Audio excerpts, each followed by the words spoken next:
नमस्कार, मी विशाल पाटील. युद्ध कोरोना विरुद्धमध्ये आपल्या सगळ्यांचं स्वागत. काहे दिया परदेस या मालिकेतील मराठमोळी गौरी अर्थात सायली संजीव ही रसिकांच्या मनात घर करून गेली. तिचं वागणं, तिचं बोलणं, तिच्या भूमिकेतील साधेपणा रसिकांना विशेष भावला. मालिकांपासून सुरुवात करत आटपाडी नाईट्स या चित्रपटातून सायलीनं मोठ्या पडद्यावरती पदार्पणही केलं. तिने गोष्ट एका पैठणीची या चित्रपटातून प्रेक्षकांना भेट देत आपल्या अभिनयाच्या विविध छटा दाखवायला सुरुवातही केली. तसंच सातारचा सलमानमध्ये देखील ती महत्त्वाच्या भूमिकेत दिसून आली. त्यामुळे 2019 हे वर्ष सायलीसाठी खूप खास ठरलं. आता 2020च्या सुरुवातीचे काही दिवस सोडले तर कोरोनामुळे अख्खं जगच थांबलेलं आहे. आता सर्वच चाहत्यांना गुपचूप भेटवस्तू देणारी सायली कोरोना क्वारंटाईन वेळेमध्ये सगळ्यात जास्त काय मिस करते ते जाणून घेण्यासाठी आज आपल्या सोबत युद्ध कोरोनामध्ये जोडली जाणार आहे अभिनेत्री सायली संजीव.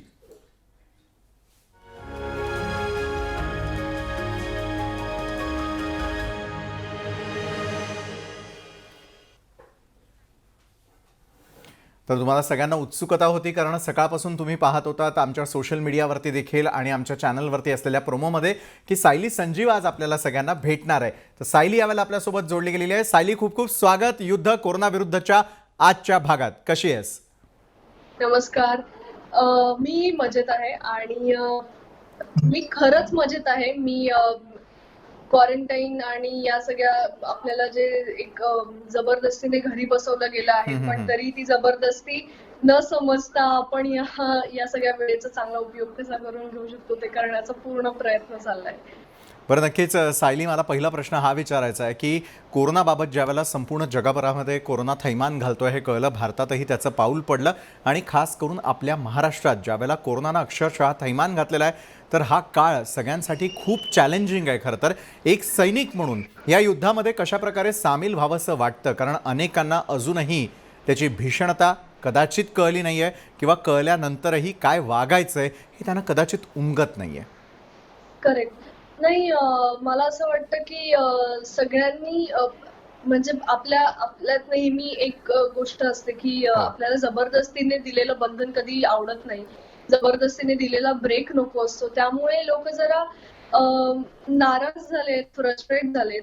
हाच ब्रेक त्यांनी स्व इच्छेने घेतला की त्यांना आवडत असतो तो. आणि मला असं वाटतं की या गोष्टींना, करोनाला अजिबात लाईटली न घेता खूप या गोष्टींकडे सिरियसली बघायची गरज आहे. घाबरून जाण्याची गरज नाहीये, पण डेफिनेटली काळजी घेणं खूप गरजेचं आहे. कारण मी आत्ताच बघितलं ज्या पद्धतीने 1-2 दिवसापूर्वी फक्त आपल्याकडे कोरोनाग्रस्तांची संख्या कमी झाली होती, पण आता परत कालपासून खूप मोठा आकडा होतोय.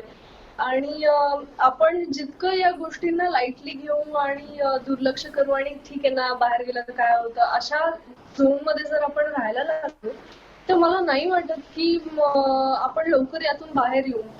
आपल्याला आपल्या सगळ्यांनाच यातून बाहेर यायचंय, सगळ्यांनाच कामं करायची आहेत आणि सगळ्यांनाच एक परत पहिलेसारखं सोशल आयुष्य जगायचं आहे. आणि ते करण्यासाठी मला असं वाटतं की आत्ताचा जो लॉकडाऊन आहे आणि आत्ताची जी वेळ आपल्याला जबरदस्तीने घरी बसण्यासाठी दिलेली, ती आपण काटेकोरपणे त्या नियमांचं पालन केलं पाहिजे. तर आपण लवकर यातून बाहेर येऊ, नाही तर पुन्हा एक लॉकडाऊन आपल्याला त्याला फेस करावं लागेल असं मला वाटतं. नक्कीच आजच्या या खरं तर गप्पा गोष्टींमध्ये तुझे सर्व चाहते, आमचे काही प्रेक्षक हे प्रश्न विचारणार आहे आणि त्यांचे देखील प्रश्न जे आहेत त्यातील काही निवडक प्रश्न जे आहेत ते आपण त्यांच्या नावासकट घेणार आहोत, ज्यांची उत्तरं देण्याची संधी खरं तर आज आहे. मात्र पहिला प्रश्न मी पुन्हा एकदा विचारणार आहे आता, आणि तो म्हणजे असा की सायली, एका बाजूला छानपैकी करिअर सुरू होतं स्मॉल स्क्रीनवरती, बिग स्क्रीनवरती, आणि एका बाजूला कुठेतरी एक नेतृत्व करण्यासंदर्भातला निर्णय तू स्वतः घेतला. खरं तर ज्या आपण म्हणतो की ॲक्ट्रेसेस या दिशेला खरं तर वळत नाही, मात्र त्या प्रकारचाही निर्णय घेतला. यामागचं काही प्रमुख कारण आहे का? कारण अभिनेत्री खरं तर राजकारणापासून थोडं लांब राहतात आणि इतक्या कमी वयात राजकारणामध्ये सक्रियरित्या सहभागी होताना दिसत नाही, मात्र सायलीच्या बाबतीत हे नाही आहे. मी त्याच लोकांना माहिती आहे की मी पॉलिटिकल सायन्स मध्ये शिक्षण घेतलंय. राज्यशास्त्रात मी पदवी घेतली आहे. आणि त्यामुळे माझं हे खूप आधी ठरलं होतं की मला राजकारणात इंटरेस्ट आहे आणि त्यामुळे मी त्या पद्धतीने माझं शिक्षणही घेतलंय. सो मला असं वाटतं नेहमी की आमच्या वयाचे म्हणजे एक काय म्हणू आपण, एक 20-25 जी सगळे जी पिढी आहे आपण सगळेच राजकारणापासून खूप लांब राहतो. राजकारण खरं ते खूप चांगलं करिअर घडू शकतं प्रत्येकाचं. म्हणजे ज्यांना ज्यांना आवड आहे त्यात. आणि मला असं वाटतं जसं डॉक्टर, इंजिनियर आणि सगळ्या गोष्टी आहेत आणि सगळ्या प्रोफेशन्सला करिअरला बघितलं जातं, तसंच राजकारण हे पण एक खूप मोठं करिअर आहे आपल्यासाठी. आणि दरवेळी आपण इतरांना नावं ठेवणं, त्याच्यानंतर की अरे यांनी तर काही कामच केले नाही, हे नेते तसेच आणि या सगळ्या गोष्टी म्हणजे मला असं वाटतं की इतरांना नावं ठेवण्यापेक्षा आपण एकदा त्यात उतरून बघावं आणि त्या गोष्टी आपल्याला जमतायत की नाही त्या करून बघाव्यात. सो मला असं वाटतं की राजकारणात मला तसं लगेच यायचं नव्हतं. मला पॉलिटिकल अनालिस्ट व्हायचं होतं म्हणून मी त्या क्षेत्रात शिक्षण घेतलं. पण अभिनयाची आवड आहे आणि अभिनय करत असताना चित्रपट सेना आणि हे सगळं पॅरलल चालणार होतं म्हणून मी राजकारणात प्रवेश केला. वा, क्या बात आहे. बरं, नितीन चौरे यांचा पहिला प्रश्न आहे आणि नितीन यांना असं विचारायचं आहे, सायली तुला मराठी व्यतिरिक्त आणखी कोणत्या भाषा बोलता येतात किंवा समजतात, आवडतात? अर्थातच इंग्लिश आपल्याला म्हणजे व्यवहाराची भाषा आहे त्यामुळे थोडंफार मला इंग्लिश येतं. मी पूर्णपणे येतं असं म्हणणार नाही, पण डेफिनेटली येतं. आणि हिंदी पण या व्यतिरिक्त मला फार भाषा येत नाही. मी संस्कृत 12वी पर्यंत माझं संस्कृत होतं, पण मला बोलता येत नाही संस्कृतमध्ये. पण येस आपल्याला या तीन मी अगदी फार असं नाही, पण या 3 बेसिक मला भाषा येतात. आणि दुसरी गोष्ट म्हणजे मला फ्रेंच किंवा स्पॅनिश शिकायची होती जी माझी राहून गेली. बरं, नक्कीच. म्हणजे येत्या काळात जर खरंच संधी मिळाली तर तो योग देखील येण्याची शक्यता नाकारता येत नाही. Yes yes. बरं सायली, मला हे विचारावंसं वाटतं की ज्या वेळेला काहे दिया परदेससारखी एक मालिका करायला मिळाली आणि ती मालिका केल्यानंतर घराघरात गौरी जी आहे ती वाखाणली जाऊ लागली. तुझ्या अभिनयाची त्यावेळेला जी आहे ती खूप सगळ्यांना कौतुकही वाटायला लागलं आणि प्रशंसा देखील व्हायला सुरुवात झालेली होती. तो काळ नेमका कसा होता आणि ज्या ट्रान्झिशन पिरियडमधून जातेस, कारण अनेकदा असं होतं की अनेक अभिनेत्री मालिका करतात आणि त्यानंतर अचानकपणे आउटडेटेड होतात किंवा मग स्वतःला या क्षेत्रापासून बाहेर ठेवणंच पसंत करतात. मात्र असं काही ठरवलेलं आहे का की आता फक्त सिनेमेच करायचे, मालिका करायच्या नाहीये? नेमके फ्युचर प्लॅन्स काय करून ठेवलेले आहेत सायलीने? मी फ्रँकली सांगू का विशाल तुम्हाला, मी अजिबात फ्युचर प्लॅन्स असं काही केलेलं नाहीये. मला खूप काम करायला आवडतं, मग ते कुठलंही माध्यम असू देत, म्हणजे मालिका असू देत नाही तर चित्रपट असू देत.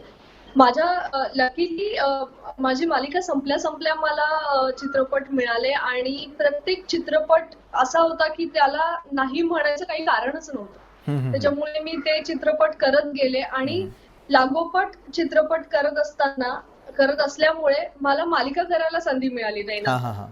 तरी त्यात मी एक 6-8 महिने मी हिंदी मालिका केली होती, पण सलग चित्रपटांचं शूट करत होते मी. म्हणजे जवळपास आय गेस आता मला पण माहित नाही एक्झॅक्ट, पण मी जवळपास एक 8-9 चित्रपट केलेत आता शूट.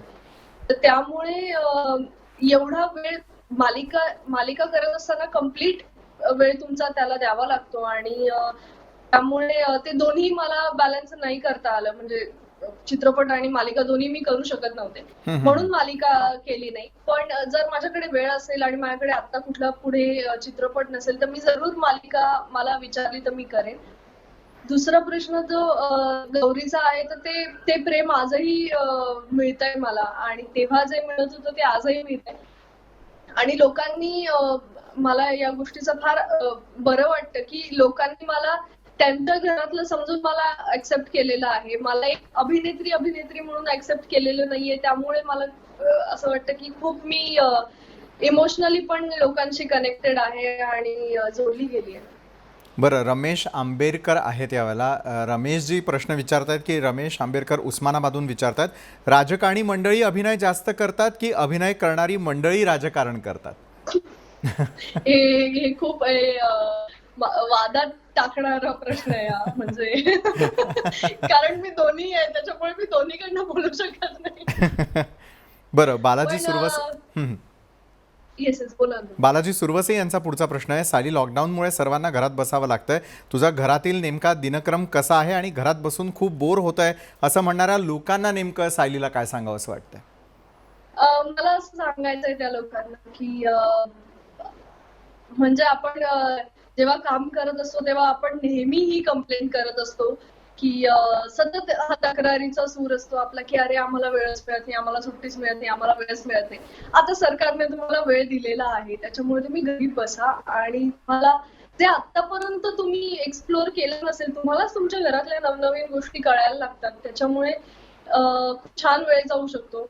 माझा दिनक्रम सध्या तशी मी थोडीशी आळशी झाली आहे. म्हणजे मी फार लवकर वगैरे उठत नाही. अदरवाईज शूट असताना मी 5-6 ला उठणं, 7 ला सेटवर जाणं अशा सगळ्या गोष्टी असायच्या. पण आता मी निवांत झोपते. आता मी रात्री उशिरापर्यंत टीव्ही बघत असते. पण दिनक्रम असा नाही. पण मी दिवसभरात कुठला ना कुठला नवीन चित्रपट बघते किंवा एखादी नवीन सीरीज बघते. ऑस्कर ज्या चित्रपटांना मिळालाय ते चित्रपट किंवा खूप गाजलेल्या सीरीज ज्या माझ्या राहून गेल्या आहेत बघायच्या त्या आणि बराचसा वेळ माझा हा स्वयंपाक करण्यात जातोय. बरं, तुषार वाघमारे यांचा पुढचा प्रश्न आहे. लॉकडाऊन नंतर भविष्यातील कोरोना किंवा अशा आव्हानांसाठी कसे सामोरे जावे यावरती लोकांना मार्गदर्शन ठरेल असा एखादा चित्रपट किंवा प्रोजेक्ट करावासा वाटतोय का? आणि असा चित्रपट प्रदर्शित व्हावा यासाठी स्वतः काही प्रयत्न करणार आहेस का? तुषार वाघमारेंचा प्रश्न आहे. थँक्यू सो मच तुषार. मला नक्कीच आवडेल असा एखादा चित्रपट करायला. मला असं वाटतं की मी मध्यंतरी एक चित्रपट बघितला कंटेजियन नावाचा आणि तो पण अशाच आजारांशी रिलेटेड आहे. साज आणि या सगळ्या आजारांवरून तो केलेला चित्रपट होता. आणि मला आवडेल असा एखादा चित्रपट करायला आणि तो प्रदर्शन करण्यासाठी काय काय करेन मी, तर मी हेच करेन की असा जो चित्रपट आहे तो मी OTT प्लॅटफॉर्मवरच प्रदर्शित करेल की जेणेकरून लोक घरी बघून बसून बघू शकतील. बरं सायली, या काळामध्ये आपण बघतोय की डोमेस्टिक व्हायलन्सच्या केसेसही वाढताना दिसत आहेत. म्हणजे आपण नेहमी म्हणत होतो की स्त्रिया या बाहेर असुरक्षित आहेत, मात्र स्वतःच्या घरातही असुरक्षित आहेत. लहानग्यांवरती देखील होणारे काही अत्याचारांच्या घटना समोर येत आहेत. मुख्यमंत्र्यांनी परवा आवाहन केलेलं होतं अशा घटनांमध्ये जर वाढ होत असेल तर तक्रारीसाठी निश्चितच आमच्याकडे कॉल करा, अशा प्रकारचं आवाहन लॉकडाऊन पिरियडमध्ये करावं वाटतं. त्यावेळेला खरोखरच खंत वाटते का की आपण आपल्या घरातही असुरक्षित आहोत? मला नेहमीच खंत वाटते या गोष्टीची आणि मला असं मागे पण जेव्हा आपण रेप केसेसवर किंवा इतर काही ऍसिड अटॅक्सवर जेव्हा आपण बोलतो हो. तेव्हा मला नेहमी खंत वाटते की खूप म्हणजे मला या गोष्टींवर बोलायलाही आवडत नाही. असं वाटतं की कधी आपण हे बोलणं बंद करणार आहोत की महिलांवर अत्याचार होत आहेत, हा विषयच कधी संपणार आहे, हा खूप मोठा प्रश्न पडतो मला. पण डेफिनेटली विशाल, हे खूप वाईट आहे सगळं. पण मला आनंद या गोष्टीचा आहे की सरकार या गोष्टीकडे जातीने लक्ष देत आहे आणि घरी आहेत, म्हणजे सगळे लॉकडाऊन मध्ये आहेत, तर कोणाला काही त्रास नसेल असं असं गृहीत न धरून त्यांनी त्यांच्यासाठी एक सुविधा उपलब्ध करून दिलेली 100 आय गेस क्रमांक आहे. नंबर हो. आहे तो आणि त्याच्यावर फोन केल्यानंतर त्वरित त्यावर कारवाई केली जाते आणि त्यामुळे मला सरकारचं कौतुकच आहे आणि आनंद आहे. पण मला असं वाटतं की आता एकमेकांना समजून घ्यायला कदाचित घरी जास्त वेळ मिळत असेल, त्यामुळे स्त्री आणि पुरुष दोघांनी एकमेकांना समजून घ्यावं असं मला वाटतं. बरं, नक्कीच. सचिन मोरे यांचा पुढचा प्रश्न आहे. एक प्रेक्षक आपल्यासोबत जोडले गेलेत. सायली, तुझे पुढील काळामध्ये कुठले नवीन चित्रपट येणार आहेत? सचिन मोरे पुण्याहून हा प्रश्न विचारतात, त्यांना काय सांगाल? येस सचिन, पैठणी नावाचा चित्रपट, गोष्ट एका पैठणीची. मला असं वाटतं की हे लॉकडाऊन संपल्या माझे जे चित्रपट येणार आहेत त्यात उत्सुकतेने मी स्वतःही वाट बघते. गोष्ट एका पैठणीची, त्यानंतर बसता आणि AB आणि CD सगळ्यांनाच माहिती आहे. पण तो रिलीज झाला त्याच दिवशी लॉकडाऊन जाहीर झालं, त्यामुळे कदाचित लवकरच तो कुठल्या ना कुठल्या माध्यमातून प्रेक्षकांपर्यंत पोहोचेल. त्यामुळे सध्या तरी हे येणारे हे चित्रपट आहेत. अजून काही चित्रपटांचं शूटिंग केलंय ज्याचं थोडस 2-4 दिवसांचं काम बाकी आहे. पण जरूर लवकरच बाकीचेही चित्रपट येतील. बरं सायली, आणखी एक प्रश्न आहे अमरदीप बडगे यांचा. सायलीचा राज्यशास्त्र हा आवडता विषय आहे अशी त्यांना माहिती आहे अमरदीप बडगे यांना. पण तरी देखील अभिनय क्षेत्राकडे कसं काय वळावंसं वाटलं? का वळली आहेस अभिनयाकडे? अ, बऱ्याच लोकांना माहिती आहे. राज्यशास्त्र येस माझा आवडता विषय आहे आणि दुसरी गोष्ट म्हणजे माझं राज्यशास्त्राचं शिक्षण सुरू असताना अ, मला मला एक नाटक विचारलं, ते मी नाटक केलं आणि त्यावेळेचे पुरस्कार मला मिळाले आणि तेव्हा असं वाटलं की आपल्याला हे थोडं जमतं आहे, आपण छंद म्हणून जोपासूयात. पण मला जेव्हा जेव्हा मी अभिनय केला, तेव्हा तेव्हा मला त्यातून एक वेगळं समाधान मिळत गेलं. आणि त्याच दरम्यान मला पहिली मालिका, त्यानंतर एक चित्रपट, आटपाडी नाईट्स आणि मालिका असं ते सगळं मिळत गेलं आणि त्यानंतर मला कळलं की हे हे जास्त आपल्याला आनंद देणारं आहे. त्यामुळे आपण हे करूयात आणि त्याच्या पॅरलल आपण राजकारणाशी संबंधित राहू शकतो म्हणून चित्रपट सेना निवडली. त्यामुळे या दोन्ही गोष्टी एकमेकांशी जोडलेल्या आहेत आता तरी माझ्या, त्यामुळे मी हे निवडलंय.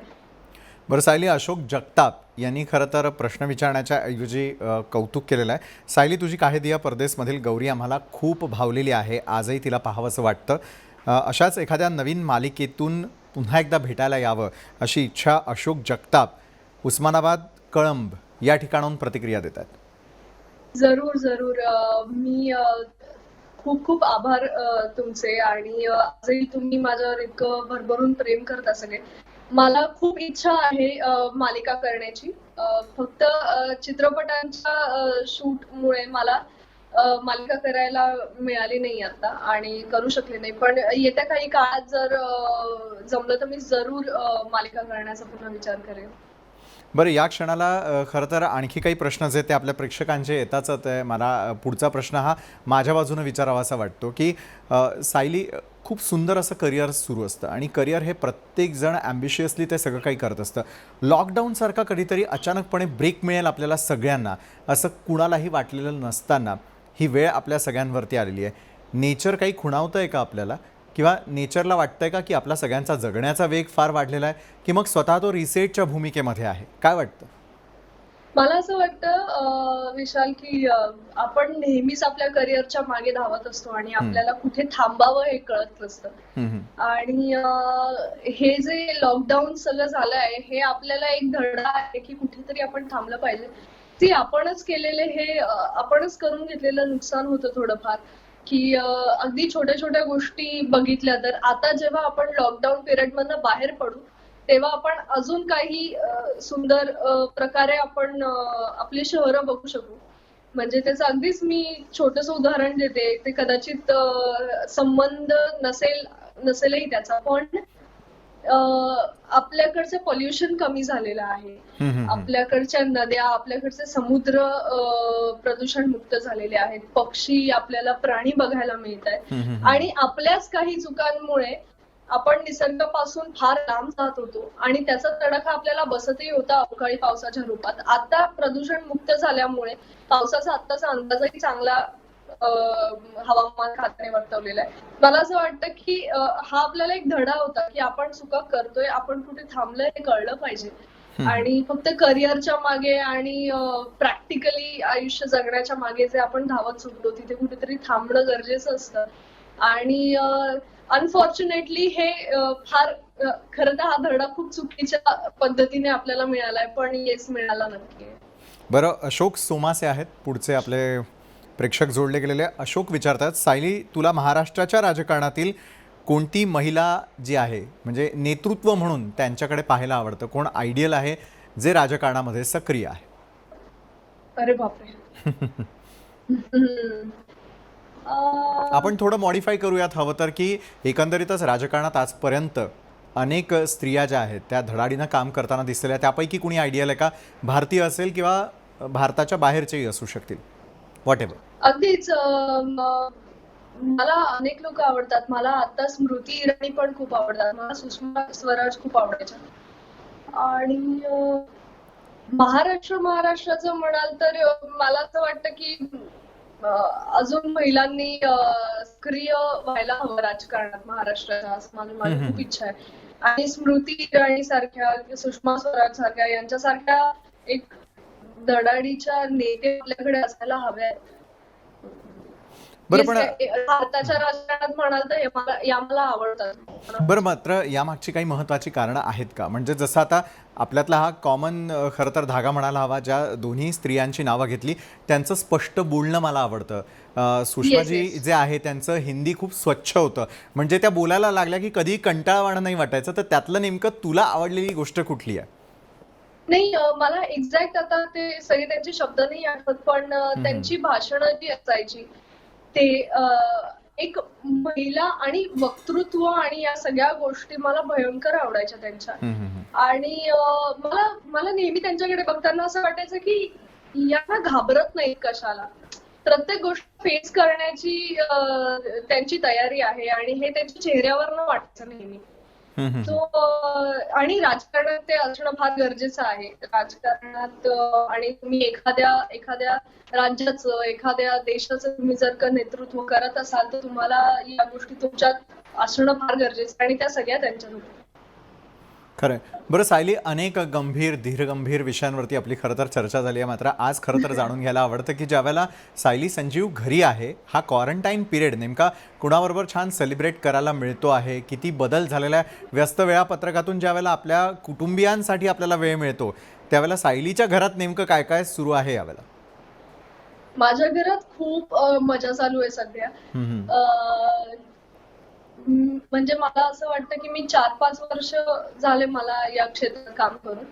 तर 4-5 वर्षात मी माझ्या आई वडिलांना सलग 1 महिना कधीच भेटले नाही. जे मी आता आम्ही एकत्र राहतोय 1 महिना आणि ते पण म्हणजे काय म्हणू, लकीली ते घडून आलं, जुळून आलं या गोष्टी. नाहीतर मी एकटी राहते. सो आई बाबा एबी आणि सीडीच्या प्रीमियर साठी आले होते आणि ते 2-4 दिवस थांबून नाशिकला जाणार होते आणि त्याच दरम्यान लॉकडाऊन जाहीर झाला आणि आई बाबा इथेच थांबले. ते थोडंसं विचित्र पद्धतीने घडून आलं, पण त्याचा मला आनंद आहे. आम्ही तिघं मिळून खूप वेळ घालवतो एकत्र आणि आई बाबा काही जुन्या मालिका बघतायत. मी त्यांच्यासोबत काही जुन्या मालिका बघते. आई वादळवाट बघते आहे. त्याच्यानंतर बाबा काही ना काही जुने चित्रपट, आम्ही तिघं एकत्र बसून काही जुने नाटकं बघतो आहोत युट्यूबवर आणि सगळ्या गोष्टी. सो खूप एकत्र वेळ घालवायला मिळतोय. मला त्यांच्यासाठी काही ना काही बनवायला मिळतंय. सो त्यांना खाऊ घालायला आवडतंय मला. म्हणजे काही नवीन नवीन पदार्थ, त्याच्यानंतर बाबांना काही गोष्टी आवडतात माझ्या हातच्या, त्या त्यांना आता मला संधी मिळते त्यांना बनवून देण्याची. बरं, नक्कीच ब्रॉडकास्ट इंजिनियर आहेत आमच्या इथल्या जागृती घोगरे, आणि आमची टीम जी आहे ती स्वतःला ऑफिस क्वारंटाईन सध्या करून घेतलेलं आहे त्यांनी, कारण की बाहेर येणं जाणं टाळावं लागतं आहे आणि ब्रॉडकास्ट जे आहे आमचं ते सुरूच ठेवावं लागतं. जागृती यांचा प्रश्न आहे की सायलीला आपण सातत्यानं जे आहे ते मेकअपमध्ये पाहिलेलं आहे आणि प्रत्येक अभिनेत्री मेकअप जो आहे तो त्यांच्यासाठी प्रिय असतो. मात्र आज जो नो मेकअप डे आहे तुझ्यासाठी, तो खूप इन्स्पायर करून गेलेला आहे तिच्यासाठी. यामागचं काही खास कारण आहे का? आणि सायली जशी आहे तशी आज तिच्या प्रेक्षकांना सामोरी गेलेली आहे. स्वतः सायलीला ते कसं वाटतंय? प्रेक्षक तर आपल्या प्रतिक्रिया कळवतातच आहेत. हो, मला आवडतं आणि पहिली गोष्ट बऱ्याच लोकांना एव्हाना माहिती असेल, मला मेकअप अजिबात आवडत नाही. अजिबातच नाही आवडत. आणि जेव्हा जेव्हा मला शक्य असतं आणि गरज नसते तेव्हा मी खरंच विदाऊट मेकअप असते आणि मी बाहेर फिरताना किंवा इतर कोणालाही भेटताना, मीटिंग्सला सुद्धा मी शक्यतो मेकअप करून जात नाही. कारण मला असं वाटतं की आपण जसे आहोत तसं आपण प्रेझेंट करावं सगळं. सो आणि छान वाटतं थोडंसं स्किनला थोडंसं ब्रीथ करायला, थोडंसं श्वास घ्यायला छान आणि खूप प्रोडक्ट्स न वापरणं. बरं, आणखी एक प्रेक्षक आहेत भारती गायकवाड, आणि भारती यांचा प्रश्न आहे, सायली तू लॉकडाऊन काळामध्ये कोणता छंद जोपासलेला आहे किंवा व्यस्त वेळापत्रकात ज्या गोष्टींना किंवा ज्या छंदाला वेळ मिळत नव्हता तो वेळ कसा देतेस? भारती गायकवाड आहेत, पिंपळगाव, तालुका कळंब, जिल्हा उस्मानाबाद या ठिकाणाहून. अच्छा, भारती, मी तुम्हाला जरूर सांगेन. मला 1-2 गोष्टी मला करता नाही आल्यात अजून, पण तरीही मला स्वयंपाक करायला, मला जेवण बनवायला मला भयंकर आवडतं आणि ते मी करते आहे. त्याच्यानंतर अनफॉर्च्युनेटली लॉकडाऊन होणार हे माहित नसल्यामुळे काही सामान मी आणलं नाही. नाहीतर मला चित्र काढायला खूप आवडतं, पण आता माझ्याकडे काही चित्र काढण्याचं सामान नाही. पण जमलं तर मग मी मध्ये मध्ये स्केच करते आहे. पेन्सिल आणि पेपर घेऊन. सो ते आहे आणि माझ्याकडे हार्मोनियम आणि बासरी आहे. मला बासरी अजून वाजवता येत नाही, पण मला पेटी वाजवता येते. सो त्या गोष्टी जितक्या मला करता येत आहेत तितका मी प्रयत्न करते. बरं, नक्कीच. म्हणजे छान छान ज्या गोष्टी आहेत त्या सगळ्या करायला मिळतात. छंद जोपासायला देखील यावेळेला वेळ मिळताना दिसतोय. बरं, जाता जाता एक विचारायचं आहे की या युद्धामध्ये खरं तर हा कार्यक्रम किंवा ही सिरीज सुरू करण्याचा विचार आम्ही यासाठी केलेला होता की सगळीकडेच नकारात्मक वातावरण आहे, कुठेतरी काहीतरी छान सकारात्मक घडतंय हे दाखवणं देखील गरजेचं आहे. काय वाटतं, एका बाजूला पोलीस जबाबदारी घेऊन उभे आहेत, डॉक्टर्स आहेत, नर्सेस आहेत, जीवनावश्यक वस्तू आणि त्याचा पुरवठा करणारे प्रत्येक जण जे आहे सकारात्मकरित्या बॅटलफील्डवरती जाऊन स्वतः पुढे जाऊन हे युद्ध लढताना दिसत आहेत. त्यांच्यासाठी काय खास मेसेज द्यावासा वाटतोय आणि काय वाटतं या युद्धात कोण जिंकणार आहे शेवटी? आपणच? सगळेच आपण आणि मला खूप या निमित्ताने लोकशाहीच्या निमित्ताने आणि थँक्यू सो मच विशाल, मला ही संधी दिली तुम्ही सगळ्यांशी बोलण्याची आणि मला मनापासून आभार मानायचे सगळ्याच जे अत्यावश्यक सेवेत काम करतायत, सगळ्याच डॉक्टर्सचे, नर्सेसचे, प्रत्येक माणूस जो आज झटतोय बाहेर आणि आपण त्यांच्यामुळे घरात बसलोय. इनफॅक्ट तुम्हा सगळ्या पत्रकारांचे सुद्धा, कारण मी आत्ताच बातमी बघितली की काही पत्रकारांनाही लागण झालेली आहे. हो. तो इतक्या अवघड परिस्थितीत तुम्ही सगळे जनतेसाठी, भारतीयांसाठी, सगळ्यांसाठी काम करतायत. त्याच्यासाठी हॅट्स ऑफ आणि Thank you खूप so खूप much. थँक्यू तुम्हा सगळ्यांना. आणि म्हणजे तुम्हाला मी संदेश देणारी कोणी नाहीये, पण माझ्या परीने जे मला तुमच्यासाठी सगळ्यांसाठी करता येईल ते मी जरूर करेन कायम. नक्कीच. खूप खूप धन्यवाद सायली, तू आलीस इतक्या आपुलकीनं आमच्या सगळ्या टीम मेंबर्सशी, आमच्या सर्व प्रेक्षकांशी आणि तुझ्या सर्व चाहत्यांशी गप्पा मारल्यास त्यासाठी. घरी आहेसच, सुरक्षित राहा. लवकरच भेटू आणि या क्वारंटाईन पिरियडमध्ये ज्या ज्या रेसिपीज तुला करायला मिळालेल्या आहेत त्या ट्राय करण्यासाठी ही पार्टी आपली खरं तर पेंडिंग राहील. कोरोना संपल्यानंतर निश्चित भेटूयात आणि हे सगळं काही टेस्ट करायला आम्हाला देखील खूप आवडेल. जरूर जरूर. थँक्यू सो मच आणि तुम्ही तुमची काळजी घ्या आणि तुम्ही जिथे आहात तिथे सुखरूप राहा. नक्कीच, धन्यवाद. तर आपण पाहिलं युद्ध कोरोना विरुद्धच्या आजच्या भागात अभिनेत्री सायली संजीव खरं तर आपल्यासोबत जोडली गेलेली होती. सायली जेवढी दिसायला छान, सुंदर, सोज्वळ आणि शांत आहे त्याहीपेक्षा ती धडाडीची आहे हे देखील आपल्याला सगळ्यांना खरं तर आज ओळखायला आणि पाहायला देखील मिळालेलं आहे. तर युद्ध कोरोना विरुद्धमध्ये आज वेळ झालेली इथंच थांबण्याची. मात्र तुम्ही पाहत राहा लोकशाही न्यूज.